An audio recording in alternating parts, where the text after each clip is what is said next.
شخصی اختلاف سے گزارا، فکر انگیز انشے۔ شارق علی۔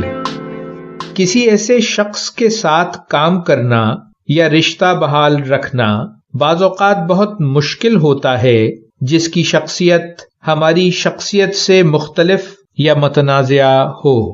اس پرسنالٹی کلیش یا شخصی اختلاف کی وجہ سوچنے کا انداز، روزمرہ کا رویہ یا زندگی گزارنے کے بنیادی فلسفے میں اختلاف ہو سکتا ہے۔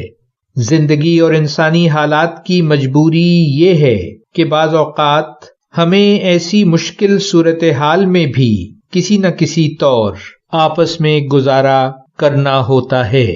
آئیے دیکھیں کہ ایسی صورتحال میں دانشمندانہ طرز عمل کیا ہوگا۔ ہو سکتا ہے آپ کو یہ بات بہت عجیب لگے، لیکن یہ بات اہم ہے کہ آپ ایسے شخص میں دلچسپی لینا شروع کر دیں، اس کے بارے میں زیادہ سے زیادہ جاننے اور اس پر غور کرنے سے آپ کو یہ آگاہی حاصل ہوگی کہ اس شخص کے حوالے سے آپ کے اور اس کے درمیان بنیادی پرابلم کیا ہے۔ کہیں ایسا تو نہیں کہ اس شخص سے آپ کی حد سے بڑھی ہوئی توقعات بنیادی مسئلہ ہیں۔ ہو سکتا ہے کہ آپ بنیادی وجہ تک پہنچ کر جب اس کا تجزیہ کریں تو آپ کو یہ اختلاف بہت بچکانہ یا احمقانہ محسوس ہو، یا اس کا حل بالکل سامنے دکھائی دے۔ لیکن یہ بھی ممکن ہے کہ اختلاف حقائق پر مبنی ہو۔ جب آپ یہ تجزیہ مکمل کر چکے ہوں تو پھر بغور اپنے طرز عمل پر نگاہ ڈالیے۔ کہیں ایسا تو نہیں کہ کسی ماضی کے تلخ تجربے کو یا سنی ہوئی کسی افواہ کو بنیاد بنا کر آپ نے اس شخص کو ناپسندیدہ قرار دے دیا ہو اور منفی رائے نے آپ کے طرز عمل کو منفی بنا دیا ہو۔ آپ ایسے شخص کو مثبت رویے کے لیے گنجائش فراہم ہی نہ کرتے ہوں۔ ہو سکتا ہے کہ آپ کسی محفل میں بیٹھ کر اس کی رائے کو یکسر رد کر دیتے ہوں۔ کوشش کر کے اس کی بات ذرا غور سے سنیے اور اس میں مثبت پہلوؤں کو تلاش کیجیے۔ اس کے نقطۂ نظر کو سمجھنے کی کوشش کیجیے۔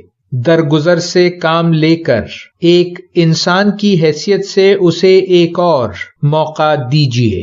صرف اپنے سچ کو سچ نہ سمجھیے بلکہ اس کے سچ پر بھی غور کیجیے۔ بعض اوقات غیر حقیقی اور منفی توقعات مایوسی سے دوچار کر دیتی ہیں۔ ہم میں سے کوئی بھی شخص مکمل نہیں۔ اگر ہم مثبت پہلوؤں پر نظر رکھیں اور ایسے منفی پہلوؤں کو نظر انداز کر دیں جو تنازع کا باعث ہیں تو صورتحال بہتر ہو سکتی ہے۔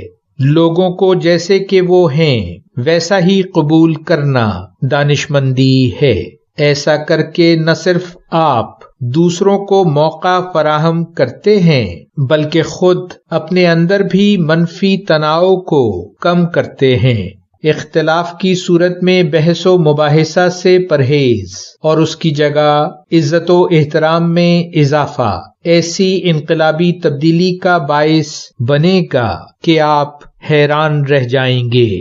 اگر ہم مہذب، خوش اخلاق اور پروفیشنل رویے کو مستحکم رکھیں اور ٹھنڈے دل و دماغ سے معاملات کو طے کریں اور یہ قبول کر لیں کہ ہم ہر قسم کے معاملات اور لوگوں کو اپنے قابو میں نہیں رکھ سکتے اور منفی صورتحال میں فوری طور پر ری ایکٹ کرنے سے پرہیز کریں تو شخصی اختلاف کی حیثیت ثانوی رہ جاتی ہے۔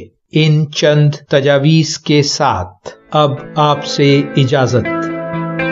ویلیو ورسٹی، شارق علی۔